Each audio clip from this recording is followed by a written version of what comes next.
কখনো কি কোরআন শুনে আপনার হৃদয় কেঁপে উঠেছে? আসসালামু আলাইকুম, বিসমিল্লাহির রহমানির রহিম। কখনো কি কোরআন শুনে আপনার হৃদয়টি কেঁপে উঠেছে? হঠাৎ মনটা শান্ত হয়ে গেছে, চোখের পানি চলে এসেছে, কিন্তু কেন? কারণ এটা কোনো সাধারণ কিতাব না, এটা আল্লাহর কালাম, যিনি আমাদের সৃষ্টি করেছেন। তিনি যখন কথা বলেন তখন হৃদয় কেঁপে ওঠে।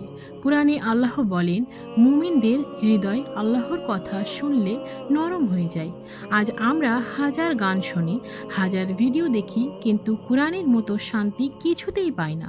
কারণ আমাদের আত্মা আল্লাহর কথাই খোঁজে। যখন মানুষ ভেঙে পড়ে, কোরআন তাকে শান্তি দেয়। যখন মানুষ একা হয়ে যায়, কোরআন তাকে সাহস দেয়।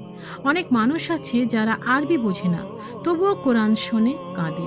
কেন জানেন? কারণ হৃদয় বুঝে ফেলে এটা মানুষের কথা না, এটা আল্লাহর কথা। তাই যদি কখনো মন অশান্ত হয়, দুনিয়া ভারী লাগে, তাহলে একটু কোরআন পড়ুন না, হয়তো আপনার হৃদয়টি আবার জীবিত হয়ে উঠবে। আল্লাহ যেন আমাদের সবাই হৃদয়কে কোরআনের মাধ্যমে নরম করে দেন। আমিন। আপনি কি প্রতিদিন কোরআন শুনবেন বা পড়বেন? তাহলে আমিন লিখে যান না কমেন্টে। কোরআন শুধু পড়ার জন্য নয়, এটা হৃদয়ের শান্তি। এই ভিডিওটিতে তুলে ধরা হয়েছে কেন কোরআন শুনলে মানুষের হৃদয় কেঁপে ওঠে। ভিডিওটি ভালো লেগেছে তো? তাহলে অবশ্যই লাইক দিন। আমার এই ভিডিওটি থেকে যদি আপনি একটু শিক্ষণীয় কিছু পেয়ে থাকেন, তাহলে অন্যদেরকেও শেয়ার করুন।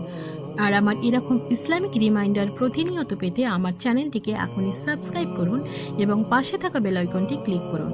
আর কমেন্টে অবশ্যই আপনার মতামতটি জানিয়ে যাবেন। ধন্যবাদ।